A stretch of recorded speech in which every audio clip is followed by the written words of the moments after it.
Article 368 कहता है कि इस देश के संविधान को, पार्लियामेंट को सभी कानून बनाने का अधिकार है। इस देश में धार्मिक युद्ध भड़काने के लिए केवल और केवल सुप्रीम कोर्ट जिम्मेवार है। सुप्रीम कोर्ट का एकमात्र उद्देश्य है show me the face will show you the law.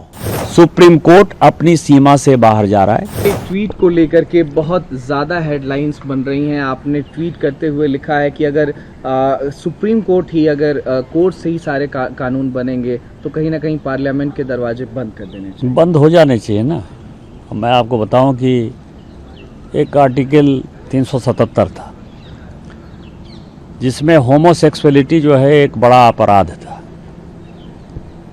अभी ट्रंप एडमिनिस्ट्रेशन आया है, उसने क्या कहा है? उसने कहा है कि इस दुनिया में दो ही सेक्स है, या तो मेल है या तो फीमेल है। ट्रांसजेंडर की उसने बात नहीं कही, होमोसेक्सुअलिटी की बात नहीं कही। पूरी क्रिश्चियन कम्युनिटी हो, पूरी हिंदू कम्युनिटी हो, पूरी मुस्लिम कम्युनिटी हो, पूरी बुद्ध हो, जैन हो, सिख हो, सभी ये मानते हैं कि होमोसेक्सुअलिटी एक अपराध है। सुप्रीम कोर्ट ने वन फाइन मॉर्निंग कहा कि नहीं, ये केस हम एबॉलिश करते हैं, ये आर्टिकल एबॉलिश करते हैं। हमने आईटी एक्ट बनाया। आईटी एक्ट में सबसे ज़्यादा दुखी कौन है? महिलाएं हैं, महिलाओं के पौर्न आते हैं, बच्चे हैं, बच्चे के पौर्न आते हैं, उनकी सेक्सुअलिटी के बारे में जो है हंगामा होता है। एक दिन सुप्रीम कोर्ट खड़ा होता है, वो कहता है 66 से ख़त्म कर दिया हमने, आईटी एक्ट ख़त्म कर दिया। अभी आप समझिए, मैंने आर्टिकल 141 का बहुत बड़ा जो है अध्ययन किया है। आर्टिकल 141 कहता है कि हम जो कानून बनाते हैं, हम जो जजमेंट देते हैं, वो लोअर कोर्ट से लेकर सुप्रीम कोर्ट तक लागू है। लोअर कोर्ट से लेकर सुप्रीम कोर्ट तक लागू है, लेकिन कानून बनाने वाला जो है आर्टिकल 368 क्या कहता है? आर्टिकल 368 कहता है कि इस देश के संविधान को, पार्लियामेंट को सभी कानून बनाने का अधिकार है। कानून की व्याख्या करने का अधिकार सुप्रीम कोर्ट का है। वो कह रहा है कि 3 महीने में जो है राष्ट्रपति बता दें कि क्या करना है, 3 महीने में गवर्नर बता दें कि क्या करना है। और उसके बाद आज जो है ये देश राम, कृष्ण, सीता, राधा, 12 ज्योतिर्लिंग से लेकर 51 शक्तिपीठ का है।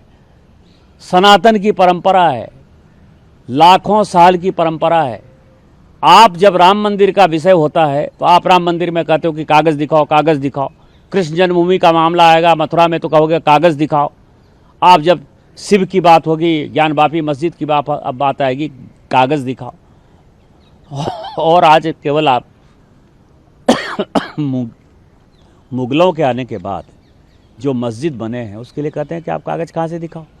इस देश में धार्मिक युद्ध भड़काने के लिए केवल और केवल सुप्रीम कोर्ट जिम्मेवार है। सुप्रीम कोर्ट का एकमात्र उद्देश्य है show me the face will show you the law. Supreme court अपनी सीमा से बाहर जा रहा है। सुप्रीम कोर्ट की सीमा ये है कि भारत का संविधान जिस कानून को बनाया, उस कानून की उसको व्याख्या करनी है। और यदि वो व्याख्या नहीं कर सकती है और सब कुछ के लिए सुप्रीम कोर्ट जाना है, तो इस संसद का कोई मतलब नहीं है, विधानसभा का कोई मतलब नहीं है, उसको बंद कर देना चाहिए। जो अपॉइंटिंग अथॉरिटी है उसको आप निर्देश कैसे दे सकते हैं? भारत के चीफ जस्टिस का अपॉइंटमेंट भारत का राष्ट्रपति करता है।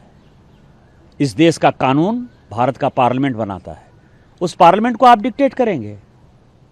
5 जज बेंच की, जो मैं आपको बताऊं कि नज़ीर की एक जजमेंट है, 1942 की प्रिवी काउंसिल की जजमेंट है।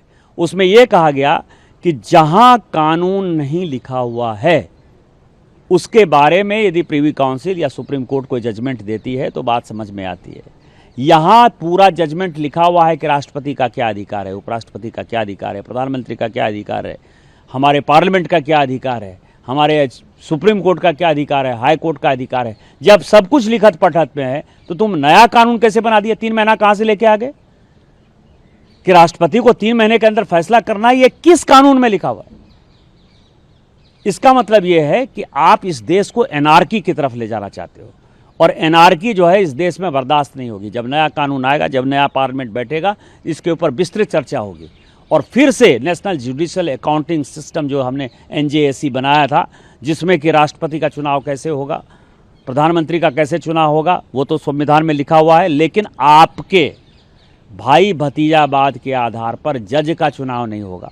शेड्यूल कास्ट जज नहीं है, शेड्यूल ट्राइब जज नहीं है, OBC जज नहीं है, मैक्सिमम 78-80% जो है 78-80% जो है केवल और केवल जो है सवर्ण जाति के जो है जज बैठे हुए हैं और आप अपना कानून चलाओगे, ये कानून नहीं चलेगा। कि एक सीरीज ऑफ वायलेंट अटैक्स देखने को मिल रहे हैं, ज़्यादातर जो है वो पश्चिम बंगाल से निकल करके सामने आए। मुर्शिदाबाद की घटना पर भी आप लगातार बोलते हुए दिखाई दे रहे हैं। कहीं ना कहीं जो बांग्लादेश का फैक्टर है वो भी दिखाई दिया उसमें।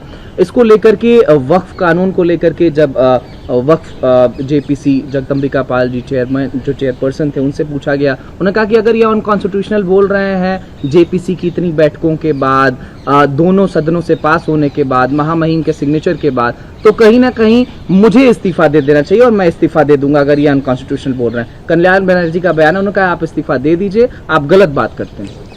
इस देश में जितने गृह युद्ध हो रहे हैं उसके जिम्मेवार केवल यहाँ के chief justice of India Sanjeev Khanna साहब हैं।